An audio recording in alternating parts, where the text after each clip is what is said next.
Hola, ¿qué tal? Muy buenas noches. Bienvenidos a esta noche del día D aquí por el canal público de Mar del Plata, por el canal Universidad, donde, como ustedes saben, todos los jueves vamos repasando algunas cuestiones, vamos analizando un poco la actualidad desde un foco más distante del núcleo del conflicto, donde nos permite estas charlas también tener a los protagonistas. Y justamente ya una etapa de una pareciera larga transición, sin embargo, muy breve a la hora de las distintas transiciones, cómo se han ido dando, ¿no?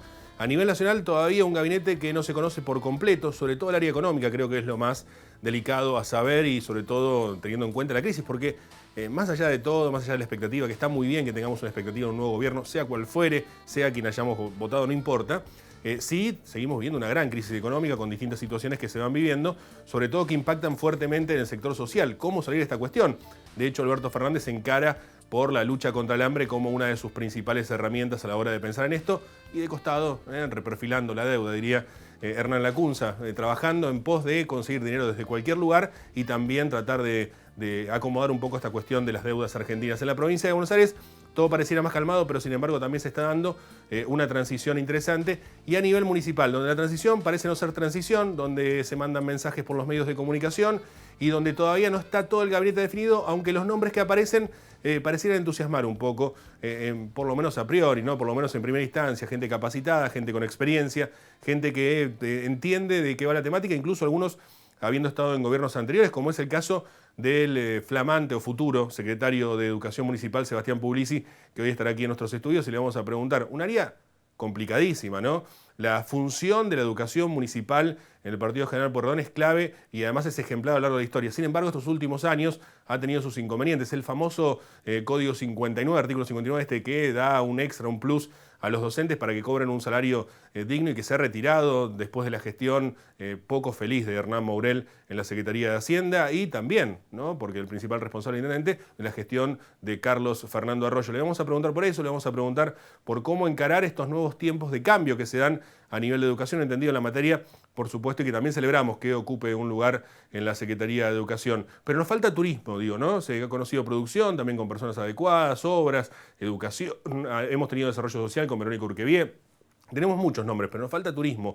Creo que ahí está todavía la flaqueza ahora, no solamente de la Asunción, sino de la temporada, porque cuando suma Guillermo Montenegro, va a tener de frente una temporada de verano para la cual hay poca perspectiva. Dicen los que saben que conviene sostener, por lo menos durante el verano, la gestión que estaba, de modo tal de poder sostener los proyectos. Pero uno escucha los proyectos que, por ejemplo, ha presentado Sanier y habló de la Fiesta del Mar, habló de la cuestión relacionada con el Estrella de Mar, un torneo relacionado con el concurso hípico y una cuestión con la Harley Davidson para todo el verano. Entonces también preocupa que Mar del Plata no tenga de pronto una proyección y una programación destacada a esta altura del partido, cuando estamos a tan solo algunas horas de lo que será la temporada de verano. Digo, ¿qué ofrece Mar del Plata en torno a esto? Y no hablo solamente desde el Estado, que pueda tener problemas económicos, sino también de combinarlo con el sector público-privado y que se permita estas cuestiones más allá de lo histórico, ¿no?, que son los teatros, que por suerte los productores siguen apostando a estas cuestiones para que Mar del Plata siga teniendo lo que tiene en oferta de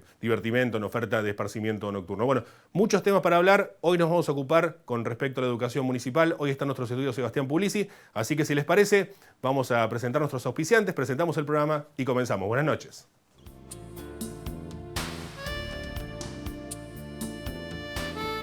Auspician este programa Sindicato de Empleados de Comercio Zona Atlántica, UTE, El Libertador, Sindicato Luz y Fuerza Mar del Plata, Colegio de Ingenieros y Centro de Ingenieros de Mar del Plata, Unión Trabajadores Hoteleros y Gastronómicos de la República Argentina, Seccional Mar del Plata. Y como siempre lo hacemos, para abrir la entrevista convocamos a un periodista invitado, en este caso a Inés Reina, de Radio Mitre Mar del Plata y el marplatense.com.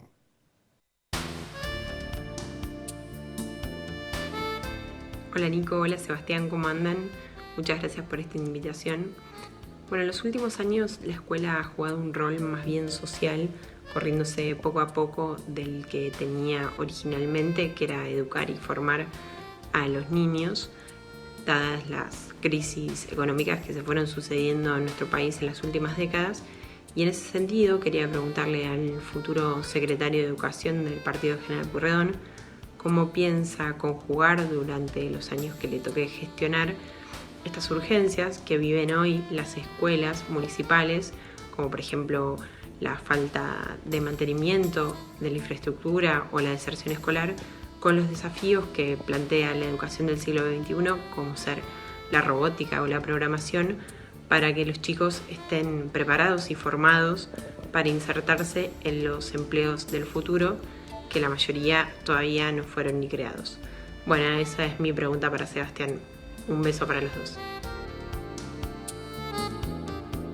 Le agradezco a Inés. El otro día hablábamos de Bruno Perrone como el futuro del periodismo marplatense. Inés también es de esa generación talentosa que tiene, por suerte, un futuro en el periodismo de Mar del Plata, así que le agradecemos por haber participado de este programa. Y recibimos a nuestro invitado, a Sebastián Pulisi. ¿Cómo anda, Seba? Buenas noches. Muy bien, buenas noches. Gracias por la invitación. No, gracias por venir. Bueno, en principio, ¿cómo has tomado la noticia? Venían trabajando, estaba dentro de las posibilidades, pero se concretó, digamos. ¿Cómo estás viendo este momento? Sí, veníamos trabajando, desde hace algún tiempo.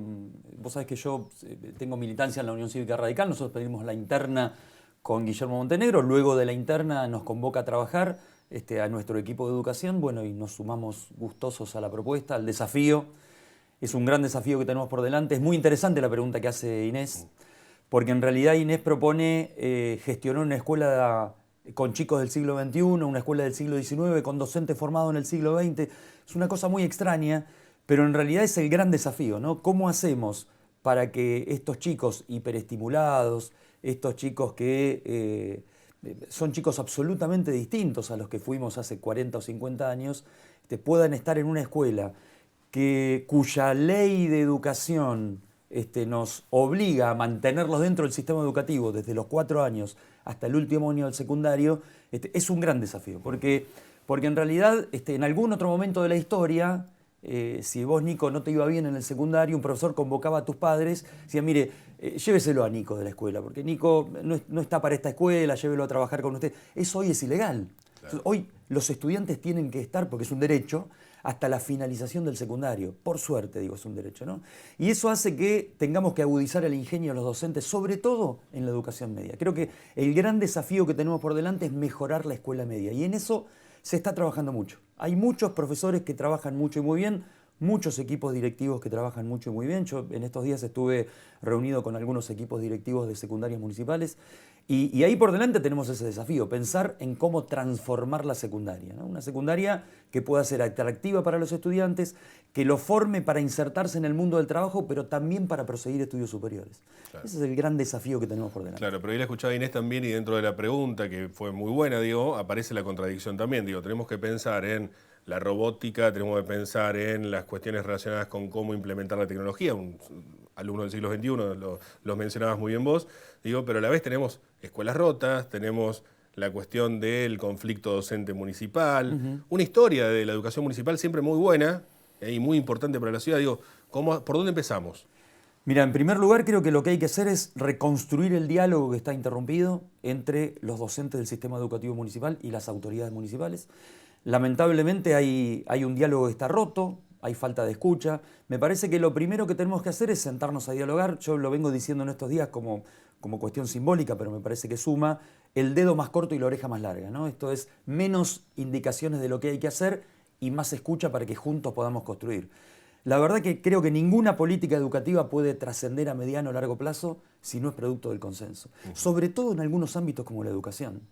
Podrán cambiar las leyes, los decretos, las reglamentaciones, pero si no construimos juntos una manera distinta de ser escuela, difícilmente podremos lograr cambios duraderos. Tiene que participar la comunidad educativa, tienen que participar los docentes, los directivos. Me parece que a esta situación la sacamos adelante entre todos. Y creo que lo primero es esto, restablecer el diálogo, escuchar, sentarnos con una escucha atenta para ver qué necesita el otro y poder acompañar. Insisto con esta idea, hay muchos equipos directivos y equipos docentes que trabajan mucho y muy bien. A esos hay que acompañarlos. Y capaz que hay que apuntalar a otros donde todavía faltan liderazgos por parte de los equipos directivos, donde todavía la democracia interna no es tal. Me parece que hay que acompañar a algunos y mejorar otros procesos. Y en ese marco vos sos una persona que conoces mucho ya el sistema de educación municipal, que has trabajado incluso en eso. ¿Por dónde empezarías desde tu trabajo personal en cuanto a la estructura de la Secretaría? En realidad es un trabajo que hay que hacerlo, teniendo en cuenta distintas áreas, ¿no? Porque nosotros el recorrido final, la idea final es mejorar la calidad educativa. Pero calidad es un concepto tan polisémico, tan amplio, tiene tantas aristas. ¿Qué quiere decir calidad? Mejorar la estructura edilicia, bueno, ahí hay que trabajar. Mejorar la formación continua de nuestros docentes, ahí también hay que mejorar. Que los docentes puedan enseñar mejor para que los chicos puedan aprender mejor, ahí también hay que trabajar. Me parece que hay que lograr la mejor escuela. Y la mejor escuela es aquella en la que los equipos directivos son líderes, donde participa la comunidad, donde los chicos aprenden en tiempo y forma y pasan de año en tiempo y forma. Esto quiere decir que pasan de año sabiendo los contenidos que tienen que aprender y los docentes enseñando lo que hay que enseñar. No digo con esto que todo el mundo deba egresar de su escolaridad sin haber aprendido, ¿no? Digo, me parece que hay que encarar un trabajo serio, de mediano y largo plazo. Es imposible pensar que el 11 de diciembre va a cambiar la estructura de la escuela, los techos van a dejar de lloverse o las paredes van a dejar de estar electrificadas. Va a ser un proceso continuo. Nosotros desde el 11 de diciembre nos vamos a poner a trabajar para intentar que el primer día de clase del 2020 todas las escuelas estén en condiciones. ¿Para cuándo fue que pasó esto, no? De hablar de la educación municipal, invitar a un futuro secretario de Educación Municipal y tener que hablar de no va a dejar de lloverse, las paredes van a dejar de estar electrificadas, digamos. ¿Cuándo fue que pasó esto? ¿Dónde está el foco del conflicto? ¿Hay una desidia? ¿Hay falta de presupuesto? A ver, me parece que es un poco de todo, ¿no? Por suerte las escuelas municipales están desde lo edilicio bastante mejor que las escuelas que dependen de la provincia de Buenos Aires. La decisión está más cerca en la municipalidad de Pueyrredón. Pero creo que es un proceso que se ha iniciado hace muchos años.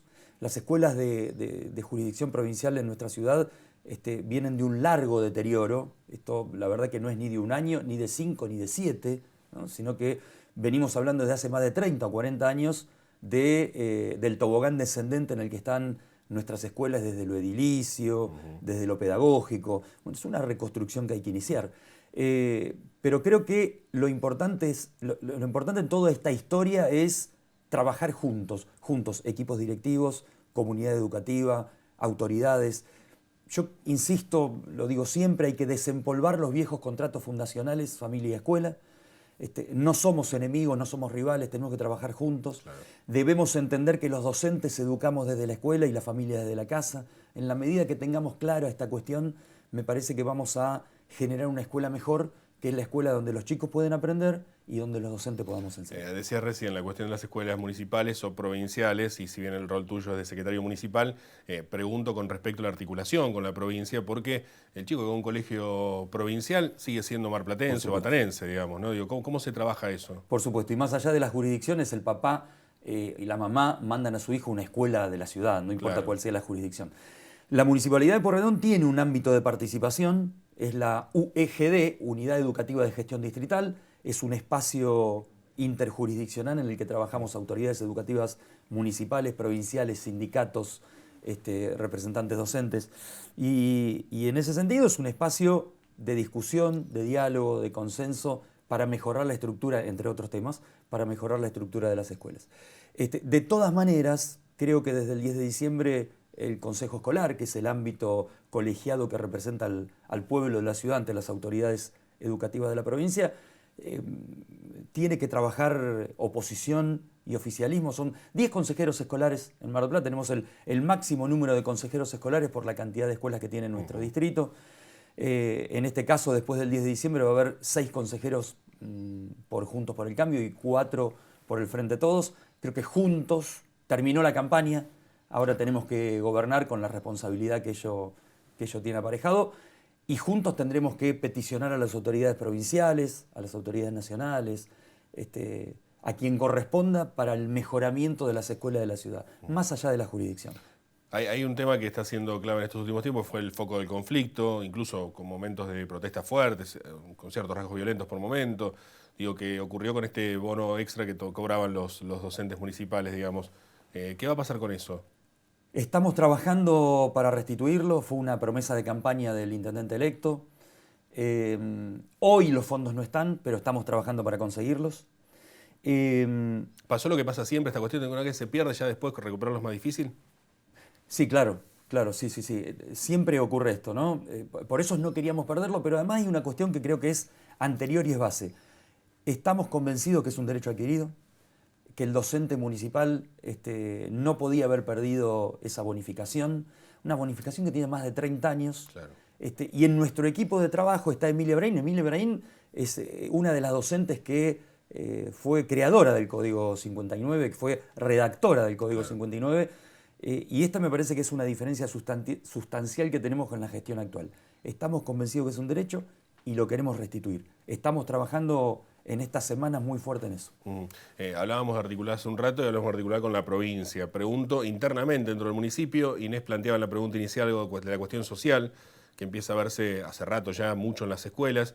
Digo, ¿se va a trabajar también con otras áreas en pos de esos temas? Sí, a ver, educación tiene que ser el eje transversal que articule el resto de las áreas. Siempre lo decimos, la educación es necesaria, pero no es suficiente, ¿no? Es decir, difícilmente podamos enseñarle a un chico que tiene hambre, difícilmente podamos enseñarle a un chico que no desayunó, difícilmente podamos enseñarle a un chico que tiene frío. Y me parece que el eje articulador es la educación, pero ahí alrededor de ese eje está desarrollo social, está trabajo, está producción.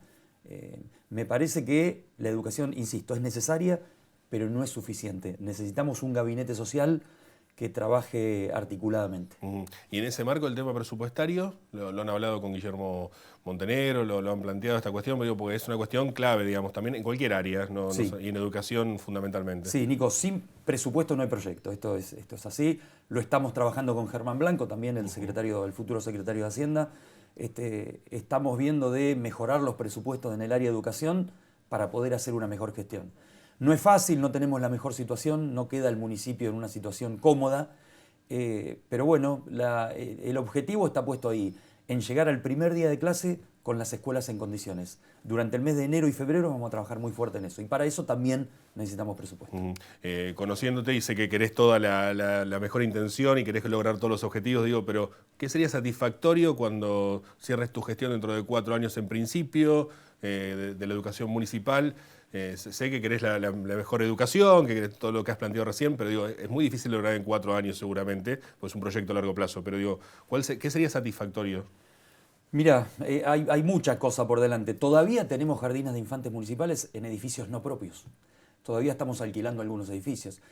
Ojalá dentro de 4 años pueda estar acá y decirte, bueno, logramos que los jardines municipales tengan edificio propio, logramos que los docentes municipales estén felices en su lugar de trabajo, los chicos egresan de su escolaridad primaria y secundaria aprendiendo, se insertan en la universidad, se insertan en el mundo del trabajo, logramos articulación entre las escuelas de formación profesional y la producción, las empresas de la ciudad, las industrias de la ciudad vienen a buscar egresados a nuestras escuelas de formación profesional, los chicos aprenden en tiempo y forma, digo, hay mucha cosa por delante que nos pone un objetivo claro a futuro. El desafío está ahí por delante, no es sencillo. La Secretaría de Educación Municipal tiene 84 instituciones, claro, en 68 edificios, 2.500 docentes, 25.000 alumnos. Claro. La problemática es enorme. Algunos ministros de educación de provincias pequeñas vienen a Mar del Plata y dicen, ustedes tienen un ministerio realmente. El desafío es muy grande. Pero bueno, estamos con todo el entusiasmo, con las ganas, porque además tenemos docentes en nuestro sistema educativo muy formados y creemos que juntos con esos docentes podemos hacer un mejor sistema. Sebastián, muchas gracias por venir. Te deseamos lo mejor, porque me dijo un amigo una vez que con la educación no se van a solucionar todos los problemas, pero sin educación seguro que no solucionamos ninguno, así que lo mejor. Gracias. Que tengas una buena noche. Gracias. Gracias. Sebastián Pulisi, futuro secretario de Educación en la gestión de Guillermo Montenegro. Vamos a una pausa, ya volvemos, quédese. Unión Trabajadores del Turismo, Hoteleros y Gastronómicos de la República Argentina, Seccional Mar del Plata, San Luis 2548. Viajar en colectivo te conviene. Ahora tenés una respuesta inmediata a todas tus consultas. La nueva línea gratuita de atención al usuario, 0800-333-0701. Viaja asegurado, viaja tranquilo. Subite a los colectivos de Mar del Plata. Colegio de Ingenieros y Centro de Ingenieros. Compromiso y responsabilidad profesional al servicio de la comunidad. EDEA Web. Siempre a mano. Hacé todos tus trámites donde estés y cuando quieras. EDEA Web. Sangucherías Lo de Mario. Oferta fin de año. 32 triples. Jamón y queso, jamón y tomate, jamón y lechuga, jamón y huevo a solo 520 pesos. Encontranos en nuestras 7 sucursales de Mar del Plata y Batán. Visita lodemario.com.ar. Sandwicherías Lo de Mario. Probalos y después me contás. Sindicato Luz y Fuerza Mar del Plata. 25 de mayo, 4135. Cuando emprendas tu viaje, pide que sea un camino largo, lleno de aventuras y experiencias. En Personal, Fiber Telecablevisión, creemos que el camino es mejor cuando nos animamos a disfrutarlo. Personal Fiber Telecablevisión. Con vos, a donde quieras llegar.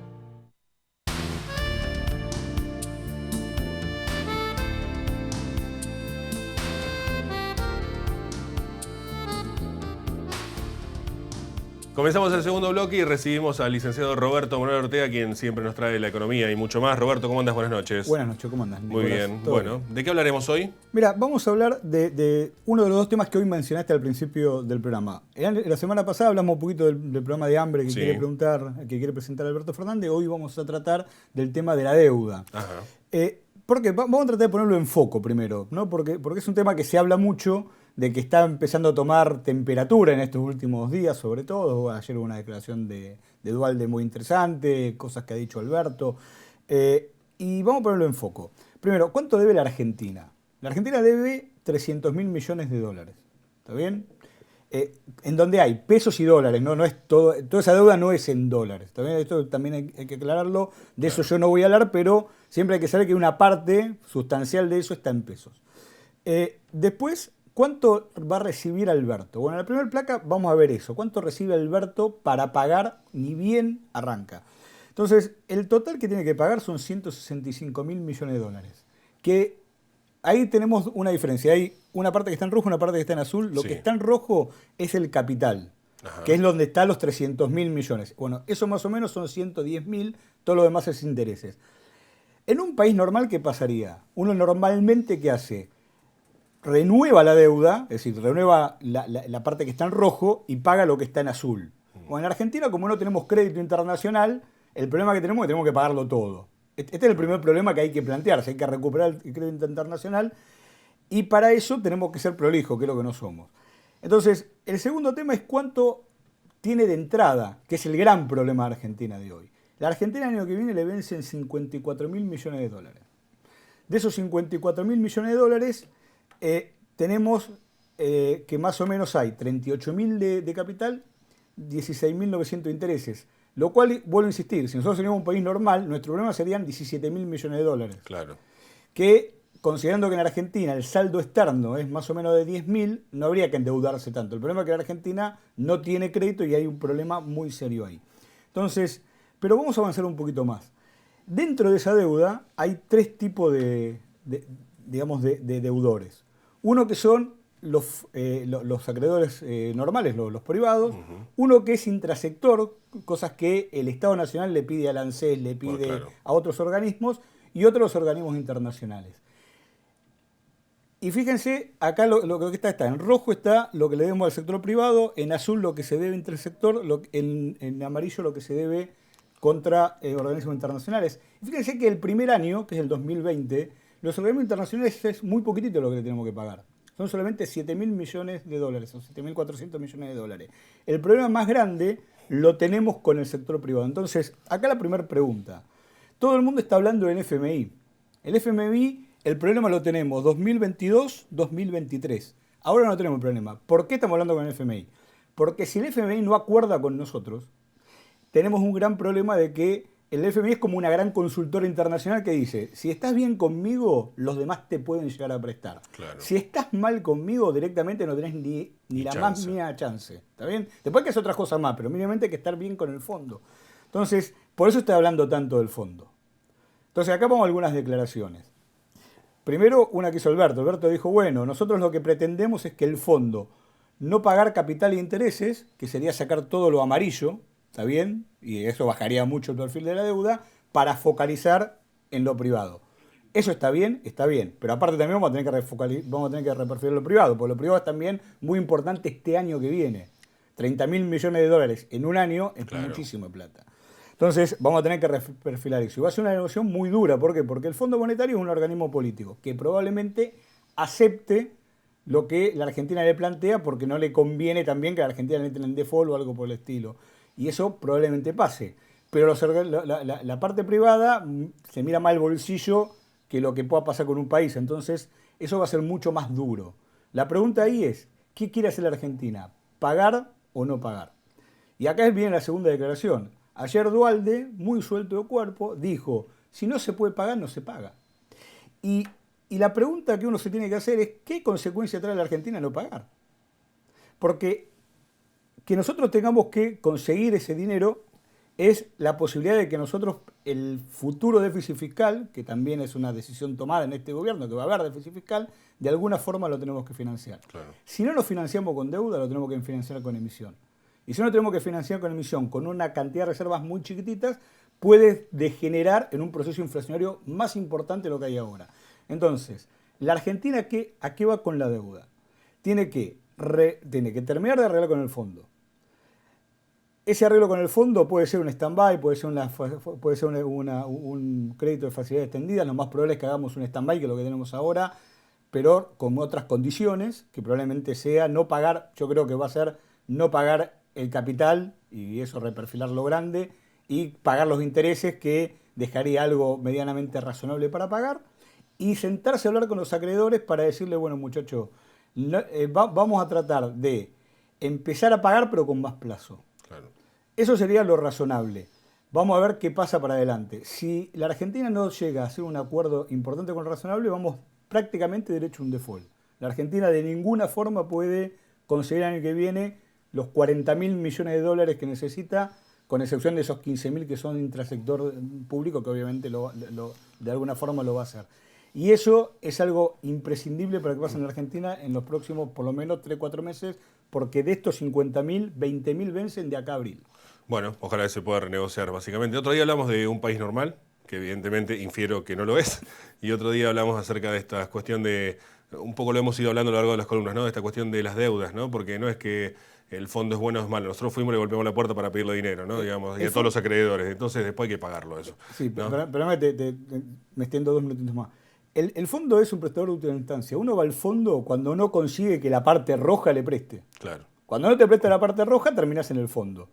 Si no, no vas al fondo. Nadie iría al fondo porque no tiene sentido que te vayan auditando cuentas si vos tenés crédito. El problema es que la Argentina no tiene crédito porque permanentemente, en términos macroeconómicos, es un país, no que no es normal. Es un país, digamos, totalmente...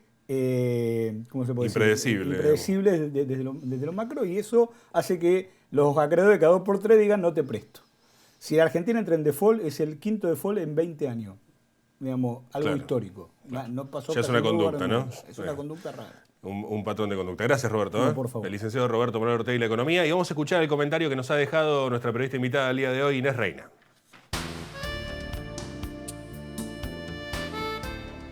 Siempre que comienza una nueva etapa en cualquier ámbito de la vida, los deseos y las esperanzas se renuevan.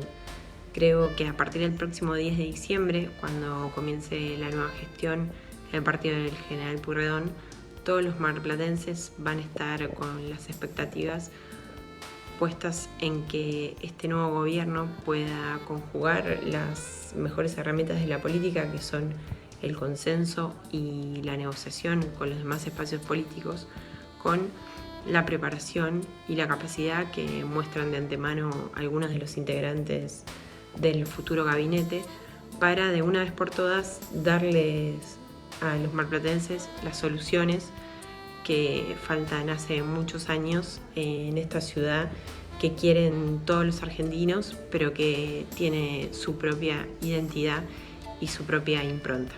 Bueno, muchas gracias, Nico, por esta invitación. Te mando un beso grande. Bueno, muchísimas gracias a Inés Reina también por su participación, gracias por aceptar la invitación y sobre todo por su comentario. Sé que no tenemos más tiempo, así que les agradecemos a todos y nos reencontraremos el próximo jueves a las 22 aquí por el canal Universidad. Que tengan una muy buena noche y será hasta la próxima semana. Gracias. Chao.